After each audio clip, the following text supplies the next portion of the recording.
When you're thinking about exercise, maybe the least important thing about exercising is what you actually do for exercise. What the hell does that mean? Well, you're going to find out on today's episode of The Movement, the podcast for people who want to know the truth about what it takes to have a happy, healthy, strong body, typically starting feet first. Those things at the end of your legs, they are your foundation after all. And we also break down the propaganda, the mythology, and sometimes the outright lies you've been told about what it takes to run, walk, hike, play, do yoga, CrossFit, whatever it is you like to do, and to do that effectively and efficiently, and probably most importantly, enjoyably. Because if you don't like it, you're not going to keep doing it anyway. So find something you like. Hey, I'm Stephen Sashin, co-founder and chief barefoot officer here at zeroshoes.com. And we call this the movement because that includes you, more about that in a second, are creating a movement about natural movement. What happens when you let your body do what it's made to do instead of forcing it to do things that it shouldn't do? In my case, by shoving it into shoes that don't fit like the way human feet should fit or work, or you get the idea. Anyway, the way that involves you is really simple. Just spread the word. Share, like, give us a thumbs up, give us a great review, tell people about what we're up to. In short, if you want to be part of the tribe, please subscribe. And one way you can do that, go to www.jointhemovementmovement.com. You'll find previous episodes, all the places you can find us on social media. If you want to get this podcast from somewhere other than where you already found it, we'll show you the other places you can get it, et cetera, et cetera. So let us have some fun. Brian, welcome, and tell people who you are, where you are, and what you're up to and why you're here. That was 4 big things, but I trust you can do it. Stephen, thank you so much for having me on. I'm really excited. I'm actually vibing and feeding off the energy already, so this is going to be a great conversation. I'm Bri Keane. I'm Bri Keane Fitness Online. I'm on all the social media channels, host of the Bri Keane podcast, one of the top health podcasts in the world, interviewing guests in health, wellness, fitness, 3-time best-selling author, and I am what you could probably say a hybrid athlete. I've done basically everything. I played a high-level sport. I competed in bodybuilding. I then went into ultra marathons, triathlon, adventure races, and I have a kind of a wide spectrum of what I've done, and I basically spend my living now working with people, helping them get into great shape, looking at their nutrition, looking at their fitness, and documenting my journey online with all the cool stuff that I get to do. You might want to tell people where you are or where your voice is from.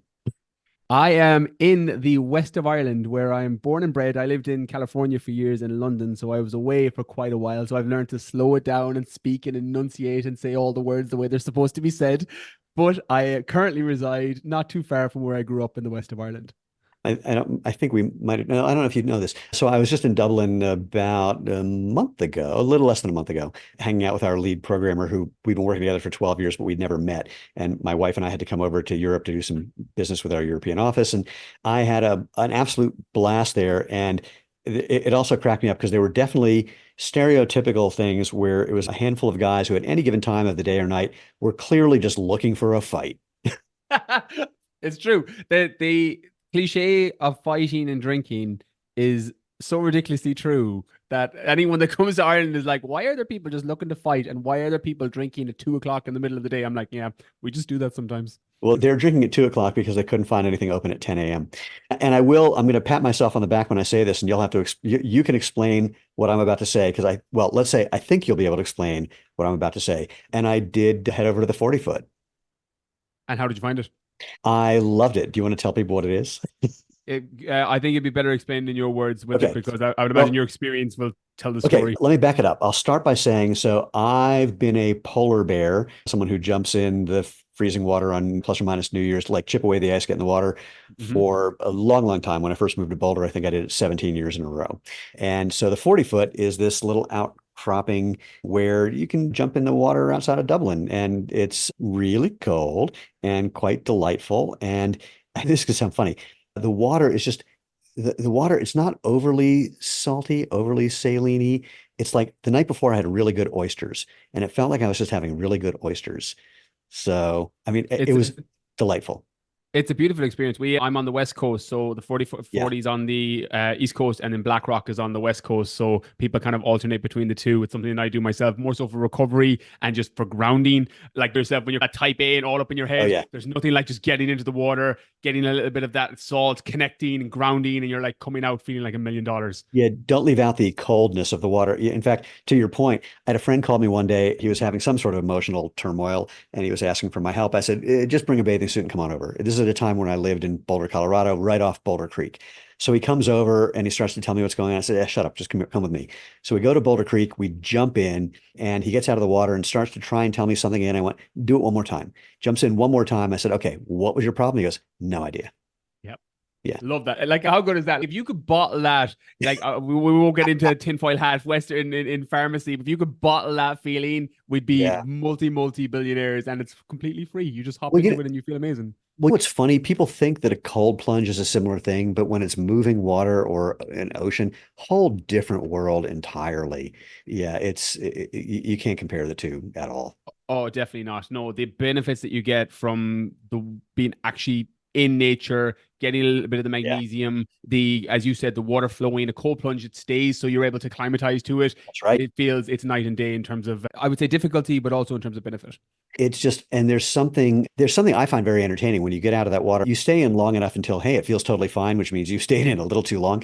And then you get out, and the entertaining part is watching your body try to figure out what the temperature is internally and externally. So for a moment, you'll feel hot, and then you're just going to start shivering like crazy. And it's like everything in between. And then you have this insane thought of like, I got to do that again as soon as possible.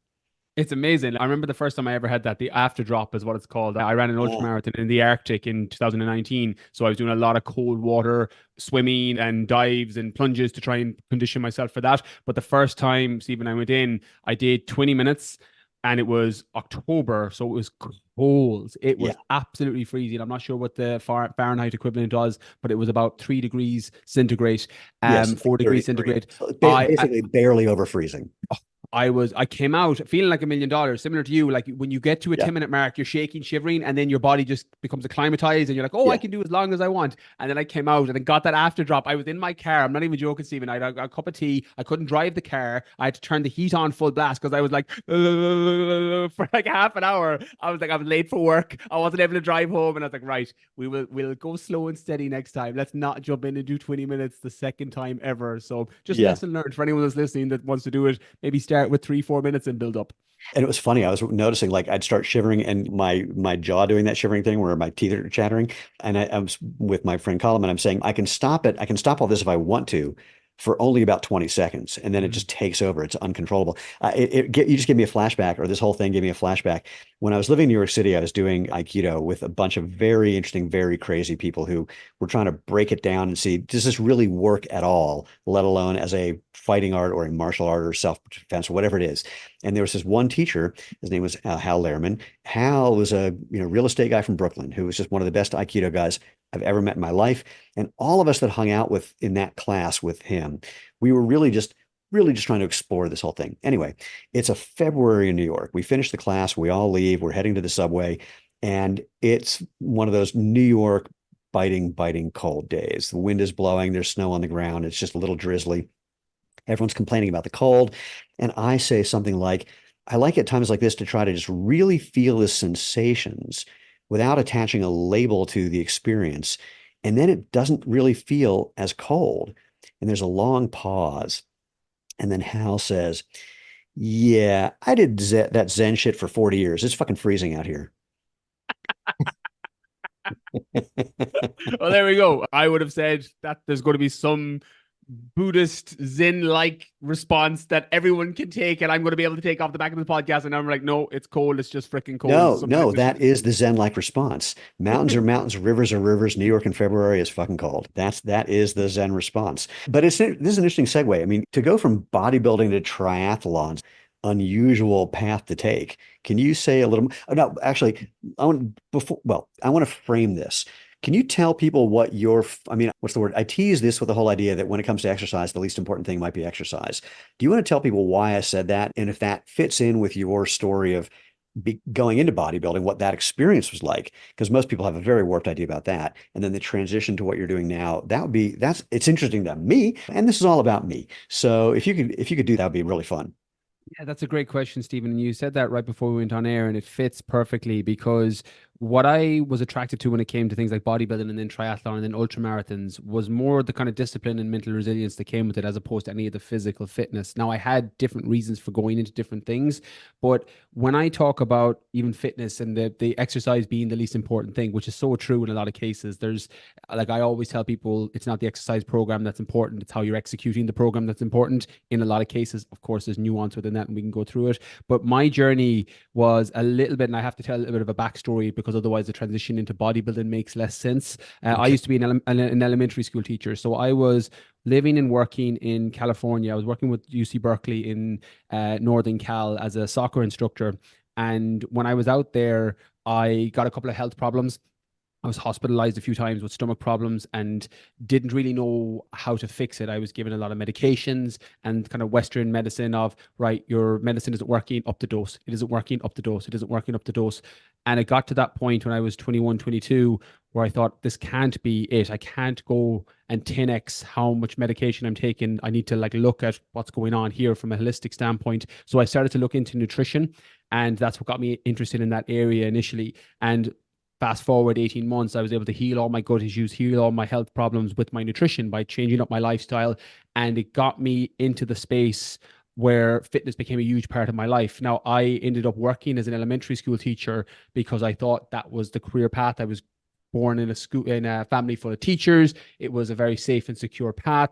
And it wasn't something that I particularly wanted to do, but it was the path that was laid out before me. And my very first teaching job, I was an elementary school teacher in a third grade in London. And I walked into a job because I was a male teacher. There was a shortage of teachers. I was into sports. So I was able to coordinate physical education in the school. And again, had a hand pick of jobs. And I was 30 minutes into my very first day of teaching. And I thought, this isn't what I want to do. This isn't what I want to do. I've spent 4 years getting a degree, a year post grad. This isn't what I want to do. And I came home that Christmas a couple of months after. And the analogy I use in books and on podcasts was, it's felt like I spent years climbing a ladder only to realize I was up against the wrong wall. And when I got home that Christmas, my mum was having a conversation with me, and I was really low and depressed and just feeling very down that, look, this is my career now and I don't want to be doing this. This is 8, 10, 12 hours of my day, Monday to Friday, and I hate it. And she asked a question that I still use to this day, which is 15 years later. She asked, what would you do for free? And I Mm. thought about that, and I was like, well, I would work in fitness for free. I was like, I love going to the gym. I love working out. I was like, if I was cleaning the floor in a gym, I'd actually be happier than what I'm doing now. And fast forward, I signed up to a fitness instructor course, personal training course, qualified as a nutritionist, certified as a nutritionist, sports nutritionist, and started working in that space with people. And one of the ways that I tried to separate myself as a personal trainer one-to-one at the time was competing in these bodybuilding shows, because it was something that was different to what other trainers in the gyms were doing. So I ended up going into bodybuilding, doing really well. I got a pro card in November of 2014, which just means that you can compete for money. And I was traveling around the world as a fitness model, doing photo shoots with magazines, things along those lines.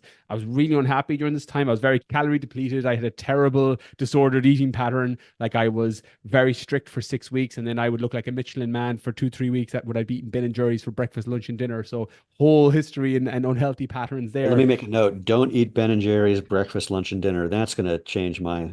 Okay. Just lunch and dinner. Just lunch and So, dinner. got it. Got it. So it's Breakfast is where the problem is. the intermittent fasting version of eating Ben and Jerry's. I got it. Okay. 100%. Yeah. Okay. And you can't go wrong with that. No, Ben and Yeah. Jerry's is amazing. Don't get me wrong. It's not to knock on Ben and Jerry's. It's literally one of my favorite foods. But breakfast, lunch, and dinner, not a good idea. Yep. And with bodybuilding, I was competing in that world. And it's a very, for anyone that is even slightly familiar with it, it's exactly as you think. It's oiled up, muscular dudes and girls, depending on the categories, and they're just on stage getting judged with how they look and getting marked on how big they are, how lean they are, etc. Basically like a dog poodle competition for people. Just you're on stage as the person instead of twirling around doing tricks and jumping up and down. Okay. So it's just Wait. I just like the idea of the dog competition, but especially thinking of poodles, because with poodles, the way they get those topiary like hairdos, that's the closest thing to bodybuilding I can think of. So they've got the little puff on the bottom there. There's their forearms. They got the little bicep puff. They've got the. I mean, oh my God, I never yeah. thought of bodybuilders and poodles, but now I won't be able to ever get that thought out of my head. There you go. And I feel like I've identified a spirit animal as a poodle, maybe in my bodybuilding days for sure. So there's obviously a connection and a tie there somewhere. But I did that for a while. And in 2015, my daughter was born. And that was my life-changing moment for me. I was wanted to just be a better dad. I was walking around tired all the time. I felt really unhealthy. Like, I was calorie depleted and just brain dead all the time. And I wrote my first book in 2016, released it in 2017, and that changed everything for me. The fitness mindset spent 16 weeks on the Amazon bestseller list, and it opened up all these doors for me professionally that were previously closed to me. And I had a great 2017 with work, but I started to feel a little bit unfulfilled in other areas of my life. And that's how I got into ultras, and that's how I got into triathlon. I was looking for a challenge that I could choose that would give me something to train for directionally that wasn't going to completely ruin my relationship with food and body image, etc. So bodybuilding was out for me. I wasn't going back into that. And the first ever ultramarathon I signed up for, I know you had an episode with David Clark recently talking about bad water and the Leadville 100, etc. Mine was Marathon des Sables, which is the 6 back-to-back marathons through the Sahara Desert. So I signed up for that in August 2017 and started training for that and ran it. Well, completed it, ran, walked, Yeah. hobbled the 6 marathons in April 2018. And that was my first ever transition into that world. And then for 2018, I did Marathon des Sables. 2019, I ran through the Arctic, 230 kilometers through the Arctic. And then in 2020, I ran my first 100-mile ultramarathon in Nevada at the Jackpot 100. And I've been transitioning out now. So I'm doing more martial arts, Muay Thai, things along those lines now because I've kind of closed that chapter of my life. But yeah, as I mentioned, training ADHD. I literally jump around in all these different disciplines depending on what I'm curious about. It's something I recommend to people I work with as well, is follow your curiosity, similar to what you mentioned earlier about the enjoyment. What gets you excited? What can you find enjoyment in? And then lean into that. But that's a long-winded way of how I went from bodybuilding to ultras and triathlon and adventure races. I like it. And I like where you landed because it's something I've been talking about quite a bit lately, and you'll appreciate this. I think, I don't know, we'll find out. The part of, find the thing you enjoy is critical. And I think people, human beings just in general, we like to imagine what we think we need to be happy in some imagined future. And then we look for someone who seemingly has done that. And then we try to figure out what they did. And we want to get a paint by number, step by step, follow the lead, do what I did plan. But that's not the way it works. And in fact, I'm going to take it out of context into business. Someone approached me years ago and said, "Do you want to pay some ridiculous amount of money to go hang out with Richard Branson on his island?" And I said, "Why would I want to do that? Imagine what you could learn from Richard Branson." I said, "Oh, I know what I would learn. I'd learn I'm not Richard Branson. So I can't do what he did because I don't think and act and move and do anything like what he did."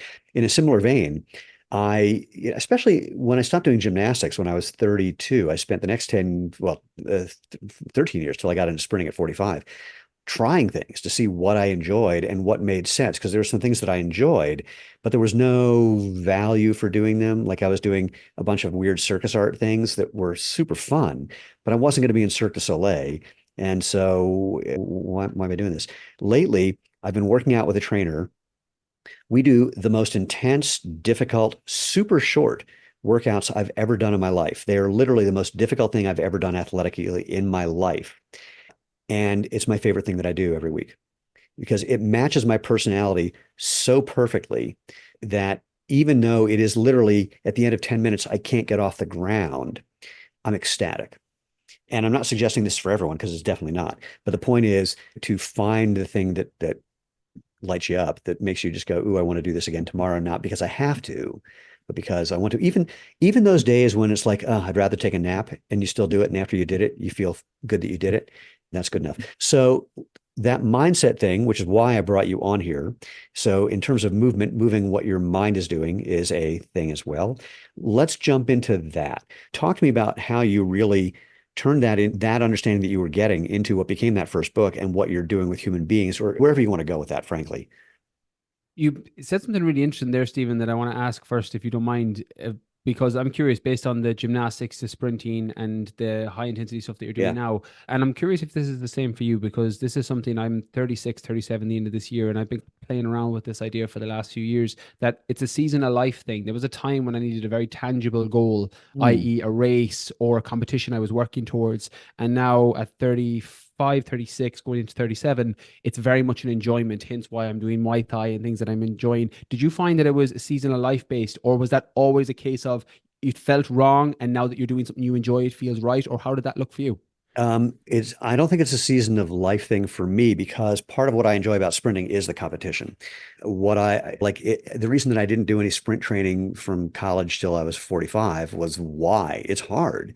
And there's no good reason for doing it. Now, the joke that I have about masters track and field, especially the sprints, but pretty much all the masters track and field athletes that I've ever met, we're all typically at an age where we know that being this competitive is stupid. we're also old enough to realize that's the way it is.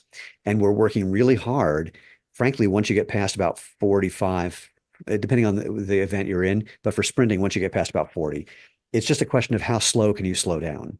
Because you're going to get slower, but you just want to slow down how you get slower. Like for me, I'm a Masters All-American, and all that means is I've run the 60 or the 100 in a below a certain time, and that time changes every 5 years. My goal is just to keep hitting that All-American time. My stretch goal, if you will, is to hit the All-American time for someone 5 to 10 years younger than me. And so that's motivating for me. That gets me out of bed. And it's something, and I also enjoy the training. It's difficult. There's something about that particular type of burst training that matches the way my brain works. And on the lifting that I'm doing now, there's all of that. Plus, some of what I'm doing is explicitly for becoming a better sprinter, and some of it is and some of it is for building some more muscle mass, so because that's connected to longevity, and some of it is undeniably for vanity. I like it when I'm changing my clothes and my wife goes, "Oh." I like it when I'm hanging out with people and I tell them I'm 62 and they go, "Sorry, what?" And I like it when people say, "Geez, you're in really good shape." And I'm thinking, not quite, but okay, I'll take it. So that's the combination and some of that I would actually, I'm going to change my answer somewhat. Some of that may be life stage, but some of it might just be the serendipity of finding all these things at this time in my life. And what I mean about the first part of that is I wasn't working quite as hard to find a workout program beyond sprinting that really fit me, that I really liked. I've got a great home gym. I do stuff every time I walk by it most of the time, but I never I never was able to put out the effort to really turn it into something that I would do, in part because for the last 15 years, I've been running zero shoes and I just didn't have the brain space to do it. So some of that fits into your cycle of life component, and we can start singing Hakuna Matata. And some of it is just the serendipity of all these things lining up at the right time. That makes so much sense. And it's interesting because what you mentioned there about zero shoes and the capacity, that's what happened to me after I wrote the first book. Was I had more money than I had been making in a very, very long time up until that point. And I had a lot of time. I had a lot of free time because the opportunities that had opened up for me were very highly leveraged. There were speaking appearances, higher ticket offers for programming. And I had all this time that I thought I actually need to go and physically challenge myself. And it's interesting, you mentioned there, and it's slightly opposite to my story when it came to what I enjoyed. I'm very vocal on my podcast and channels about how much I hate running, but I do ultra marathons. I'm very vocal. I love having ran, but I Yes. hate running, the process of running. Yes. I'm not built to run. I'm five I, foot eight. I, Like, go on. I'm not a runner. I'm a sprinter. Mm. Yeah, and like you, I'm built to sprint. Like I'm 5'8", 175 kilos or 175 pounds, but 83 kilos, 170. Imagine someday, fingers crossed, some days. I'm like built like a little hobbit. Like I'm not built for these long distance 100-mile ultra marathons. But what I loved about those challenges was they forced me to do things that I wasn't good at, and it Mm, humbled me a lot. And I found it made me a better person in other areas of my life, because when you go into fitness areas that where you feel like you're running downhill, for the metaphor, i.e. bodybuilding for me, I look at a weight, I put on muscle. It's yeah. I'm genetically gifted for that. But if Yeah. I stop running for a week and I try and run a 5K, I'm out of breath. Like it kills me because Yeah. I'm not built for that. No, That no. slow twitch. So here's the part we have in common. Power athletes in general don't have a good VO2 max. But the flip side is, I would argue, even though you don't like running, but like having run, the part that you like is the finding and adopting a challenge. And so for you, it was finding a thing that I need to figure out how to get good at, even though I don't have a propensity for it. And for me, it's been just finding the thing that I just have the propensity for because I have no interest in trying to buck the tide. And maybe that is a cycle of life thing, because to try to buck, I mean, I want to learn new things. I want to learn to do stuff I haven't done before. Wait, what the hell was it? I just had one that just happened where I went, oh, I got to do that. And now I can't remember what the hell it was. Anyway, it'll pop back in my head at some point. But so there's always things that I want to do, but I'm very clear that I don't want to suffer for the sake of suffering. Mm. If I've got a good goal in mind, I'll put myself through it. But if I'm doing it because the goal is this imaginary happiness at the end, not because I want to pursue the goal and see what that's, I'm not going to do that.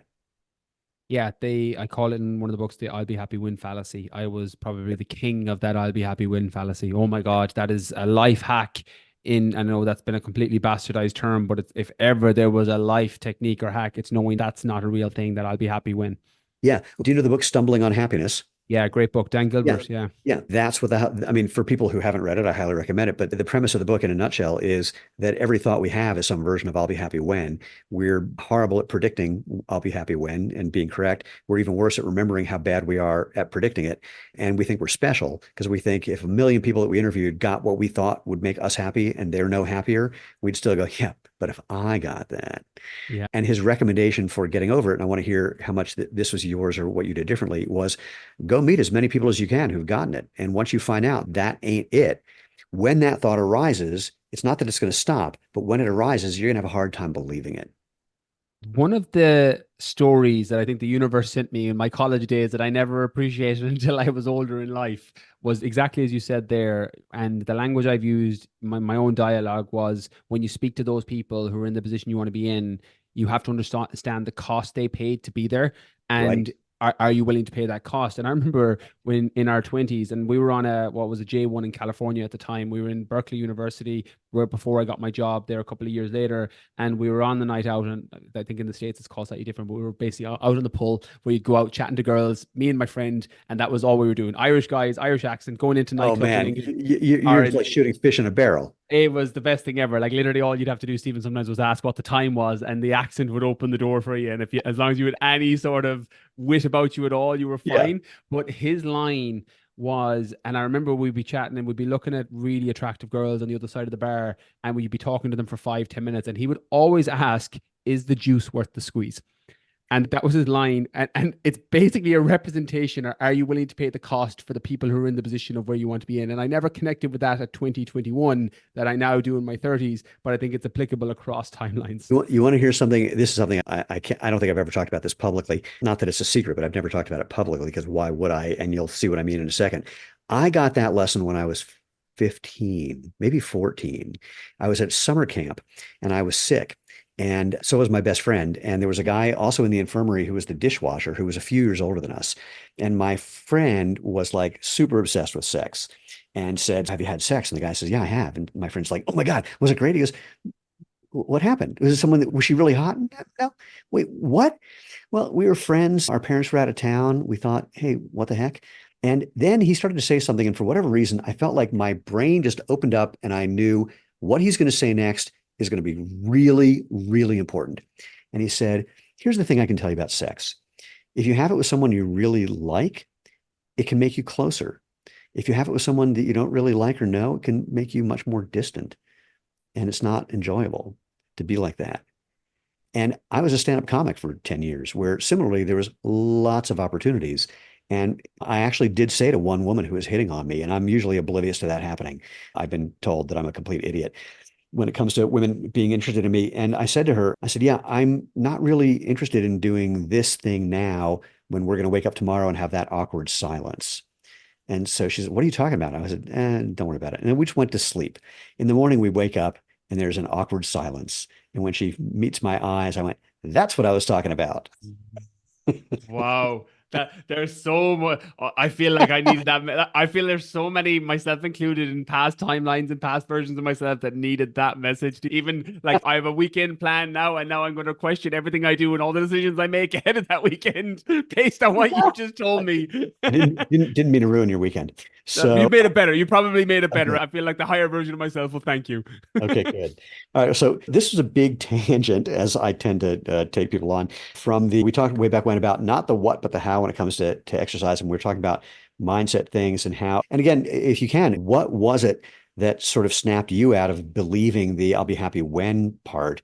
And let's kind of feed into the work that you've actually been doing, what it means, so people can understand what it is that you've figured out, if you want to call it. That's a horrible way of phrasing it, but it's all I've got, and how that works when you're working with humans. Yeah, I remember when it happened. It was 2015. I was backstage at the WBFF World's Fitness Model Championships, which is basically where they bring all the top fitness models in the world, and it's just a bodybuilding competition. And I was chatting to people I had been following online for years who I thought had made it. They had millions of followers. I thought they were doing amazing. And I was chatting to them backstage, and one in particular, and he was miserable.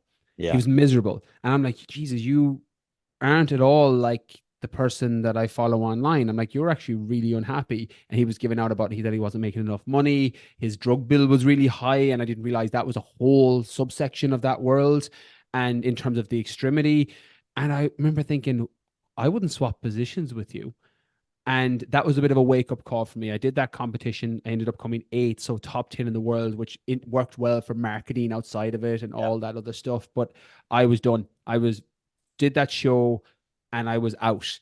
And that's what made me question the I'll be happy when. Sometimes switching positions, and something I've said regularly is generally don't take advice from people you wouldn't switch positions with. Again, Mm. that's 99% of the time. There's always going to be 1% where somebody can offer really good advice and you wouldn't switch. But 99% of the time, it can be really useful as a filtering process. And that made me look at my ladder against the right wall analogy. And when I was teaching, I used the example earlier that I felt like I had spent years climbing a ladder, but I was up against the wrong wall. Something that I never questioned was when I'm climbing a ladder, stopping and going, am I enjoying this process? Am I enjoying this? It's the old Buddha quote. How do you expect to be happy at a destination if you're not happy on the journey? And now when I'm making decisions, I'll set the end goal, and I'm all for big goals. I think people should have big goals: body composition, weight loss, sprinting, gymnastics, business, relationships. Have big goals. Life is for living. You should live your life. But you also have to ask the question, are you enjoying this process? And is this something what you really want to do? I.e., is the juice worth the squeeze? Is what you're giving up and sacrificing worth it? Because sometimes the answer is yes. And then sometimes the answer is no. In the case of difficult conversations with your spouse or your loved ones or your kids, I have my daughter, and you'll have difficult conversations because I want her to show up in the world in a certain way and make sure she's kind and respectful and has worth for herself. So sometimes there's difficult conversations around that when she's upset because somebody has said something externally. But checking in with that and checking in with what your values are, your junk values versus true values, can be really helpful, but also giving yourself permission to change your mind. I think confirmation bias is a big thing where people will just confirm their own best love beliefs and they'll say, well, I need to get this thing and I'll be happy. And you just keep going down that path. And sometimes you have to give yourself permission to change your mind. Don't quit because something's difficult. Sometimes you have to take a rest and persevere and go through one step back for two steps forward, but also don't be afraid to quit if you just find your ladder is up against the wrong wall. Yeah, you answered the question that brought up was in terms of if the juice isn't worth the squeeze, don't necessarily do it, but things are not always swimmingly simple. So I was going to say what percentage, and it's a silly question, but I'm going to ask it anyways. What percentage of difficulty would you endure? Not necessarily even because you're believing this thought about I'll be happy when, but just because that just comes with the territory. It reminds me, there was some actor, I wish I could remember, who said, there's nothing better than getting paid for what I used to love. Wow. And it's an interesting line because it's a little glib, and it's not like there aren't times where he loves what he's doing. And when doing it for a living is different than just doing it. Oh, it's a really deep question as well. That's a great quote and a great line actually to search It's who really that was fun. after. Yeah, it is. I really like that. In terms of the percentage, it's interesting because something I've changed my mind about, going back to give yourself permission to change your mind, is sometimes difficult things can be nourishing and sometimes difficult things can be depleting. Mm. And what I mean by that is generally I factor most things in my life through asking the question, will this thing nourish me or will this thing deplete me? The job tasks I choose, the projects I work on, the people I spend time with, the people who are in my inner circle, my friends, my family, etc. Most of those things, sometimes they can be difficult, but they're ultimately nourishing. And a workout is a great metaphor for this. Like sometimes people go into the gym, you know this from your 10-minute workouts, where you're exhausted beforehand. You're tired, you're mentally tired, you're confusing physical and mental tiredness, and you're like, oh, I don't really feel like this. You do your 10-minute workout, and then your energy levels skyrocket. So the thing that you were going against actually nourished you and gave you more energy. Yeah. And sometimes the things in life are a little bit like that. The difficult conversations, the difficult things you do, like writing books. I'm working on my fifth book at the minute, and they are soul destroying in the editing phase every single time. I feel like, and again, for women listening, they're going to hate me, but one of my ex-partners used to always tell me that when I was writing books, she used to think it was like childbirth. Like she's like, every time you forget how bad it is every single time. It's just like And going to that Costco on Sundays. you're just like, oh, it's fine. Yeah, Sunday's the day to go. It's handy. And then you Yeah. wrap in and you're like, never again. Yeah. Never again. Why And am I then here on a Sunday again? exactly. Yeah. But, So, but you know, sorry, go on. keep going, please.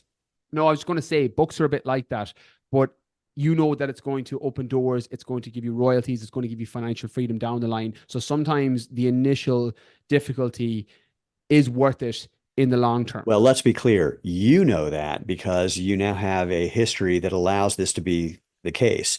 If it's your first book, who the hell knows? If it's your second book after the first book didn't happen, who the hell knows? So this is one of those things where someone asked me the other day, what's my best business advice? I said, go to a bookstore, buy every book on the shelf they have about business. If there's more than one, buy them all. Then take them out in the parking lot and light them on fire because it's just not going to be like that. That's all confirmation bias and hindsight bias. And, point being that and the reason for that in part is if you open up all those books and read the advice, one book's going to conflict the next, which will conflict the first, which will make up a third thing, it's like just, again, all confirmation bias and hindsight bias. So now it's appropriate that we're still talking philosophically, and we haven't talked about working with humans and actual fitness things since mindset is the key. Does it make sense to bridge that gap at this point? Yeah, 100%. I think giving the overarching theme and the idea can be useful as a foundation, because when you're giving the practical tips, you have that underlying knowledge, that pyramid of prioritization on, right, this is the overarching idea. When it comes to actually working with humans, and I do one-to-one with people, coaching, and that the problems tend to be the same, just the language is different. People tend to struggle with very similar things. It's just they use different language for it. Self-sabotage is a big thing, not being able to set a realistic goal, not focusing on the mini wins, pressing what I call the fuck it button when they go off a little bit of track. So nutrition is big, where someone will go off plan on a Saturday and then they press the fuck it button and go, oh, okay, I'm just going to go off plan for the rest of the weekend and I'll start back again on Monday, the myth of Magic Monday. And all these principles, and I have confirmation bias and availability bias based on the area that I work in, but people tend to have very similar problems when it comes to their mindset. They're just using different language to describe it. So do you want to break some of those down? Self-sabotage is one that I find interesting because I don't agree with that as a concept. In other words, and feel free to tell me if you think I've got my head up my butt about this one, but in my mind, it just occurred to me, I have to do it in a different way. So back to your point about not setting realistic goals. If you're not setting a realistic goal, the thing you're doing can't be self-sabotage. It's actually probably smart. It's probably some semi-conscious recognition that you were a bonehead about the goal part. But either way, and even let's say you set a realistic goal, what seems to me to be the case is that you have some probably unexamined belief that just conflicts with something that's either that you're doing or that's happening as a result of what you're doing.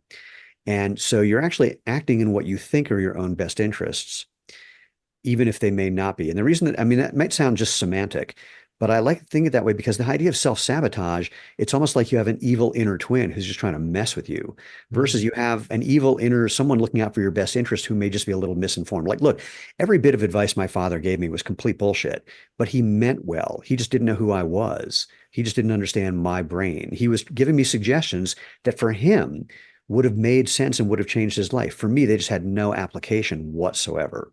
And when I finally realized he's doing the best he can to give me his best advice, then I could listen to it and just say, no, I appreciate that. Yeah, I'm going to go do this instead. And it's a bit of a shame that he died about 8 years ago because he would have been just giddy with the fact that I proved him wrong with what's happening with business. Actually, he'd be jealous, but he'd also be giddy that he got to be jealous. So it looks like you may have to take the self-sabotage and realistic goals combined to talk about that for people to understand what you're thinking and what the remedy is. Yeah, it's a great point, Stephen. I think they tie really well together. And I agree with you up to a point, and this is where I feel it will slightly verge off in terms of opinion based on my experience, and feel free to push back in the different direction, is with the people I work with generally and what I see. And the first book, and again, just to break it down, because the whole way I wrote that, and it's not a plug for the book, like I'm a believer, some people should read books similar to what you said there. Every fitness book is going to have similar ideas, like whether it's mine or somebody else's. So if you want to read it, if you don't, it's fine. I'll tell you what's in it. I'll tell you what's in it here. Like, I broke down that book into two sections. So it's called The Fitness Mindset. The first section was fitness. So everything you need to know about basic training, movement, nutrition, sleep, alcohol, hydration. The second section was the mindset side. So setting the realistic goals, self-sabotaging, dealing with anxiety, dealing with the worry, dealing with setbacks, failure as feedback. With my clients at the time, and I was a one-to-one personal trainer in a gym when that book came out, most of my clients knew what to do. They knew they should lift weights. They knew they should move more. They knew they should eat more fruit and vegetables, good proteins, complex carbs, healthy fats, but they couldn't stick to a plan. They kept falling off track. And when it came to the self-sabotage, what I found, there was always an underlying issue. There was either a self-worth issue, a self-confidence issue, a self-respect issue. There was something underneath it that people were struggling with. And there was normally a worthiness where they didn't think like they deserved to get it, or they just genuinely didn't have the education on how to do it. They were doing what they thought was right, and it actually ended up being wrong, i.e. going in and going across. Go on. Well, no, I want to, because I think we're on the same page. I just want to do this and see where you go with this. I think that referring to something as a self-worth thing doesn't give people any agency. What you said afterwards, like, oh, I believe I don't deserve it. That's a thought you can actually investigate and see why you think that, what that means, what that could do, and see if there's any truth to it. Because deserve, of course, implies there's some external something letting whether it's okay or not. So that's an interesting one. When people call it self-worth, that's such an amorphous concept. What do you do with that? But I have the belief that I don't deserve to be fill in the blank. It's like, oh, that's something I can work with. That is one of the most common things I've seen with people is it's belief systems. Like fitness and nutrition aren't overly complicated for the most part. Eat more real food, eat less processed food, move more, sleep well. Like you could, and hydrate, drink water, good clean water. Those four things, you're going to get 80% of the results you want with most fitness goals, assuming you're not trying to be a professional bodybuilder, all-American sprinter, etc. Unless you have an extreme high-level goal. But for most people, it's going to be helpful.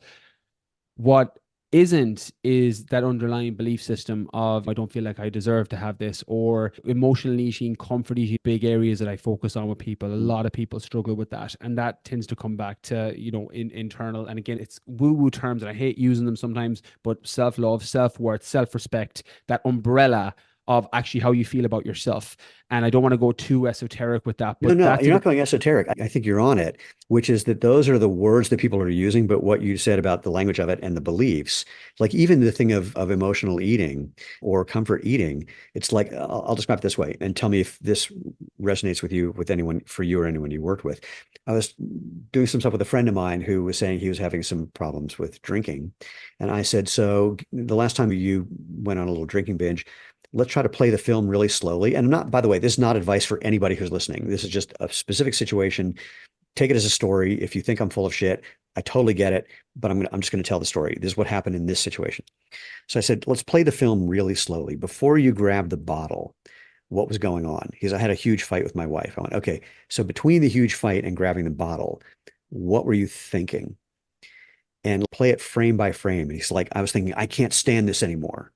And I said, cool. And then you had the idea that getting the drink would do what? He goes, it would just calm that all down and make everything okay. I said, and let's not take it too far. Like after you had the first however many drinks, did it seem to make it okay? He goes, yeah. I said, cool. Let's back up a half a step. Now let's go forward a step. Was it really okay? The effects of the drink? He goes, no. I said, okay, cool. Now let's back up a half a step. You can't take it anymore.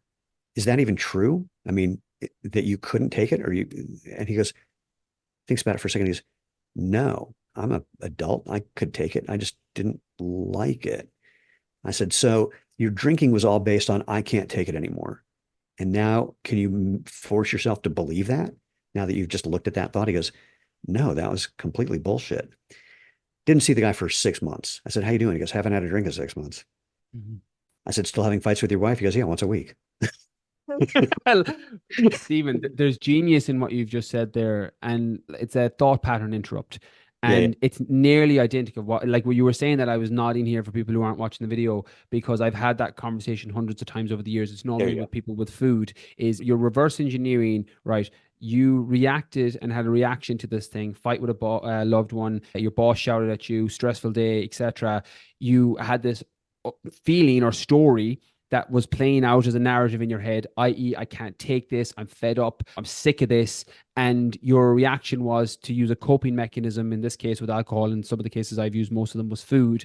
And you're breaking that thought pattern in between. You're just putting a stopgate in between and bringing a little bit of emotional intelligence and awareness to that feeling in that moment, so that you can rewrite that story and tell a new narrative. So you're not using that coping mechanism every time you have a fight with your loved one, or you feel stress, or your boss shouts at you. And it sounds like a small thing, but like your friend, it's everything. It's literally everything. If you can get to that, and you can really get someone to check in with that, and they get you'll see it. It's what I call the oh fuck moment, where they go, oh fuck. And when they have that, you know you have it, and then Yeah, that can compound positively over time.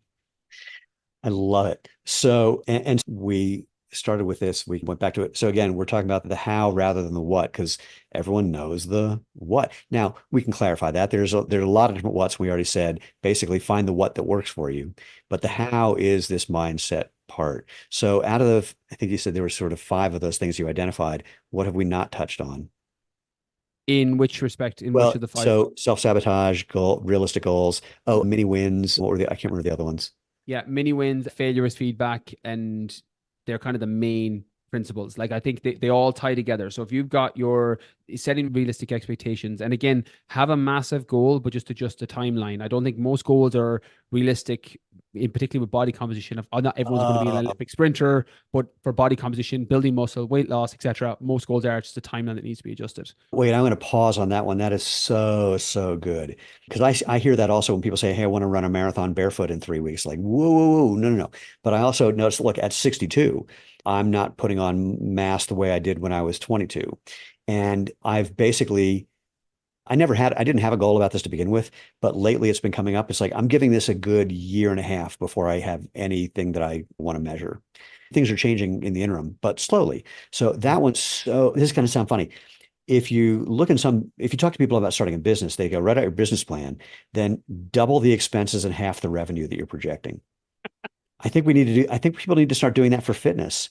Mhm. Double the amount of effort, half the results, minimum. And in fact, I did a talk for the Small Business Administration. I said, don't even do the double your revenue and or double your expenses and half the results, because whatever you write down, it'll just cost twice as much and make you half as much, no matter what you write down.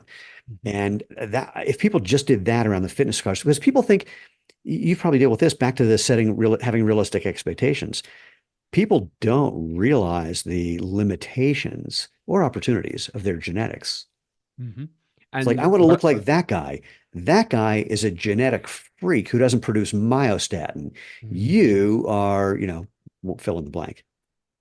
It's interesting, and I agree completely because straight away I feel that question is broken when Yeah. somebody goes and a hard no for me, because people that work with one to one, they have to apply to come into a program, is when somebody sends me a photo and go, I want to look like that person. Straight, it's normally Yeah. hard no, but I will send a question back going, look, there is absolutely no way. I don't even know what you look like now. All I can tell you is we're not going to look, because that's not you. You're a different Right. person completely. But genetics are one of the things I tell people. Now, again, if you want to be LeBron James, NBA basketballer, Olympic sprinter, professional bodybuilder, yes, genetics play a huge role. They're literally the thing that separate those top 1-2% of people. But body composition, weight loss, fat loss, building muscle, genetics normally doesn't determine the results, it determines the speed. And that's an important thing to look into. Okay. I would say there's speed bumps and limiters along the way as well. Back to you and me. We're never going to have the VO2 max to be able to just crank out a 10K and not breathe hard. Um, But anyone can complete a marathon. correct. But it might take them 5 years to train for it. Right. And you're not going to be setting a world record. When I got back in the Exactly. spring without Yeah. knowing anything, I was thinking, I can't wait to win races. My goal changed to I just want to keep hitting all American times. And when I show up at the starting line, I'm 5'5" on a tall day. And the guys that I'm racing are big buff dudes. I just want to be the guy who shows up and everyone goes, what's he doing here? And then I beat them and they go, what just happened? So that one I can pull off most of the time. But yeah, a whole different game. I love that. And there's something in there that I want to pull out for people just in case they didn't pick it up the first time, Stephen, that you need to have what your version of winning looks like. Ah, good. And Naval Ravikant has a great line that you play stupid games, win stupid prizes. And going in to try and win a marathon when you've Sorry, I never, love that line. Okay. it's a great, it is. I live my entire life by it. It's a brain tattoo for me. But if you've never ran a marathon, you're not going to break a world record on your first one in 3 months. You're just not. But if your goal is to complete a marathon because you can run 5K now, 10K now, and you want to run one in 6 months or 8 months or 12 months, and the goal is completing it within 4.5 hours because you have a good 5K, 10K time, that's a really realistic target for you if you work with a structured program to it. And that Yeah. means you've set yourself up to win, even though you technically didn't win the marathon, but Yeah. hit your goal. And I think your version of coming up to the sprint line and beating those guys who are like, what's he doing here? And then wonder what happened. That's a beautiful version of that. It's a fun one. Okay, so back to the other things, mini wins, failures, feedback. What else did I miss? Well, let's do those and then whatever else I forgot. Yeah, failures feedback, I think, is more of again, an abstract idea. But I think with fitness, it's so important because as entrepreneurs, as business owners, this with zero shoes, you have to use, because there's failures. There's no avoiding failures in business. There's no avoiding failures in life, but there's no avoiding failures in business. But what you can do is learn from them, and you can make sure. And Charlie Munger's got great lines. I love the late Charlie Munger, Warren Buffett's business partner. Like, if I just know where I'm going to die, I just won't go there. And that's a good approach on the front end, where he talks about doing pre-mortems on things. People do post-mortems when they've made mistakes. Sometimes you can do a pre-mortem, and a pre-mortem in fitness is really good. What are the things that if I did now and I continually do in terms of my daily habits will stop me hitting my goal? Well, okay, I'm having 4 bars of Snickers every night, or I'm having half a bag of Oreos in front of the television and 4 beers. I want to lose 20 pounds. That habit straight away isn't going to help me. And I'm not saying you to cut that out completely, but you scale it back. So you're identifying what are the things you're doing now, but you're also on the flip side going, right, what have I done in the past that didn't support me? And how can I learn from that so that I don't make the same mistake going forward? We learn that as entrepreneurs. We learn that as business owners, because if you don't, you go out of business. It's the survivorship bias that we mentioned earlier with the business books. The survivorship bias. The people who have written the books have survived. Sometimes there's luck. Sometimes they were genuinely, there's good messages in them. Sometimes it's a combination of both. Fitness is similar. You're looking for the things that, what can you do that are going to help you move to the goal? When you fall off track, how can you not have that happen again, or not have it happen in the same extreme? And you're constantly moving forward. It's 1 step back, 2 steps forward, 1 step back, 3 steps forward. That's what fitness is like. Weight loss is like that. Body composition, muscle building is like that. Anything in that space, running a marathon is like that. There'll be days when you're smashing at 20K and then you twist your ankle, or you get a stress fracture and you have to scale it back, and right, I can't ramp up to 20K that fast again. Next time I do a marathon prep, I actually need to build it gradually. I get tendinopathy, ankles, I tore my Achilles in the Arctic. So that's something that still flares up for me when I'm doing normal marathon training if I ramp it up too quickly. So I know I can't go from 5K to 20K. I have to go 5K to 7K, 7 to 9 over the space of several weeks. Or don't run to the Arctic. Or don't, yeah, wait, that's a good lesson for anybody here, is don't go into the Arctic, don't tear your Achilles up there and then drag your leg behind you for 86 kilometers. But you get good podcasts out of it, you get good stories out of it. So yeah, it wasn't all bad. And mini wins, which is related to that. Mini wins. The analogy I use for building confidence is like legs on a table. That when you have a table with one leg in the middle of it, it's very easy to knock that table. Confidence is very similar like that for people. When you set small targets for yourself and small mini wins, it's like adding small legs to that table. And then over time, you have this table that's quite hard to knock. That's why it's so important at the start of a new journey to surround yourself with good people, because if people are knocking you and your confidence is low, that's when people fall off track. New business venture, new relationship, new marathon goal, new running program, new body composition goal. When people are like, you can't be doing that. That's not what you do, it's what other people do. That can sink in early on because you have no proof, you have no evidence, you have no confidence to support. People can say that to me. And it's funny, I've had that. I remember I was sitting in the sauna about 6 months ago, Stephen, and I was chatting. So I'm quite a big guy. I'm quite bodybuildery by design. I get leaner when I'm training for ultra marathons, but I'm quite big otherwise. And I was in the sauna talking to a guy, and he goes, "What are you training for?" And I was like, "Oh, I'm training for an ultra marathon." And he goes, "There's no way you'll be able to run an ultra marathon." He's like, "There's no way." He goes, "You're too big." And I was like, "Okay, will I name off the 9 that I've done already?" And it was just that kind of, I was sitting there going, wow, that if that was the beginning of the journey, I would have believed him and gone, yeah, geez, maybe you're right. But I have enough evidence now to say that's not true. And everybody is in a version of that. When they're starting something new, sometimes you have to borrow the confidence from a trainer or from other people, and it's really important. But you have that legs on a confidence table, and you're setting these small wins. And marathon training is a great representation of this. If you've never ran a marathon and you ran your first ever 5K and you nearly died, which is a very common experience for a lot of runners, and then you build up and you run 5K quite comfortably. And before you know it, you're at 6, 7, 8. Then you build up to a 10K, and then you get to a half marathon. You can't go from 1K to 21K overnight. You can, but you'll be really sore and Yeah. you'll probably do it really slowly.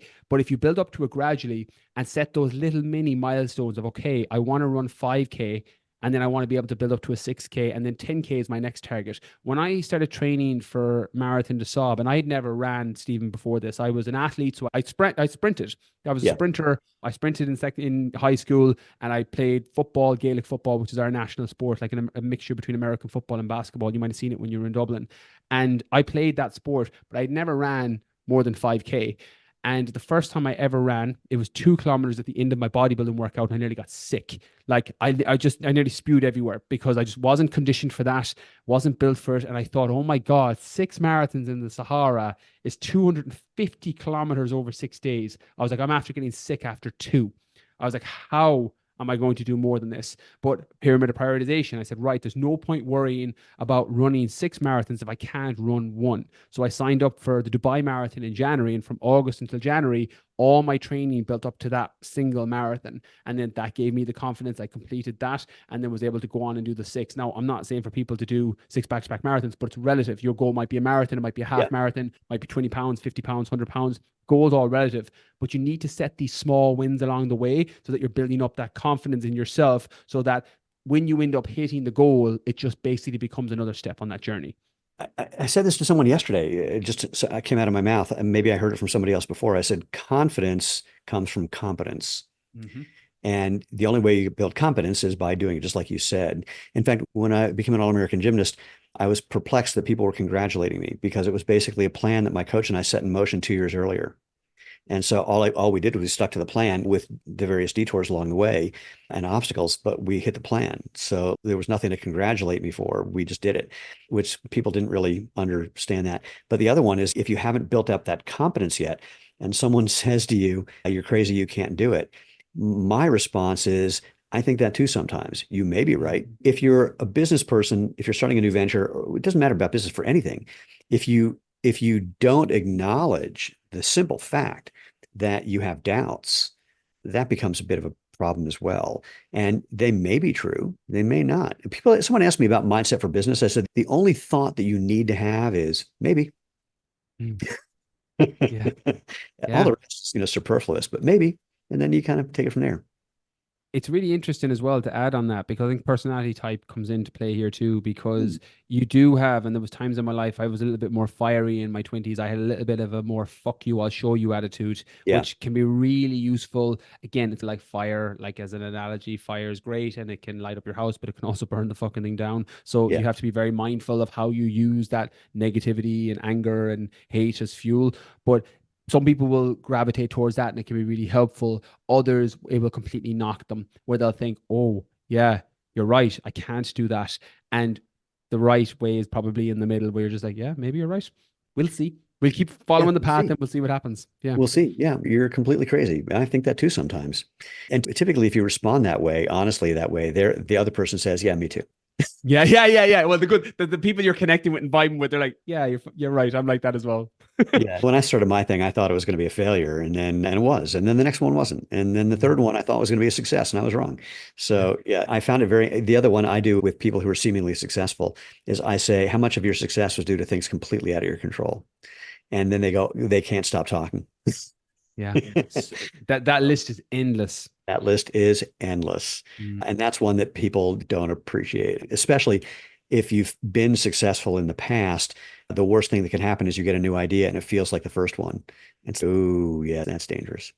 Yeah. Well, that's the thing that overconfidence is a big thing. Like a little bit of success is like a drug, and you always have to realize, or well, question to myself, or bring it back to myself, that you're always starting from zero with every new venture. That it Yeah, doesn't, a lot of it doesn't carry forward. And again, bringing humbleness to it and knowing that luck. And yes, there's an element of the harder you work, the luckier you get for sure. But also there's such an element of all these moving parts that you can't control. Right timing, right wording, right thing, met the right yeah, person, all of these potential doors that open that mightn't open in an alternative universe. I think just bringing that back and knowing it's the combination of both that makes most people successful in all things business, but probably fitness as well. agreed. Well, that seems like a perfect sort of segue to wrapping this up. Is there anything we missed? No, I think we got it. I think we got a lot of the mindset stuff We there. got, So hopefully we got that a helps a lot. lot of people. So you got 4 books out, a fifth in the works. So after the first one, what evolved or what changed in the next one so that we can basically talk people into buying the entire. I appreciate that, Stephen. And it's funny because my publishers hate me because I'm the first one to be like, when I say something and you think it'll connect, you should 100% buy the book. And if it doesn't, you shouldn't. And they hate that. They're like, just tell everyone to buy the fucking book, Brian. What are you doing?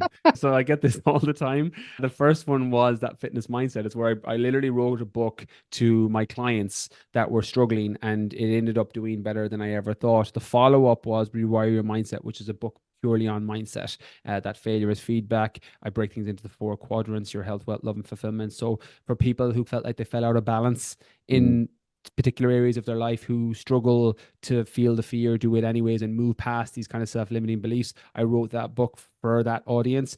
The third one then was more specific to my GA players, my athletes. And then the last one was a traditionally published book with the Keen Edge, Mastering the Mindset for Real Lasting Fat Loss. It was for people who were going on slimming clubs, yo-yo dieting, struggling with weight loss. It was specific to them. The new one I'm working on now is Rewriting Your Story. It's a book around those belief systems, around those stories you tell yourself, and learning to rewrite them and take control of that narrative and make it more supportive.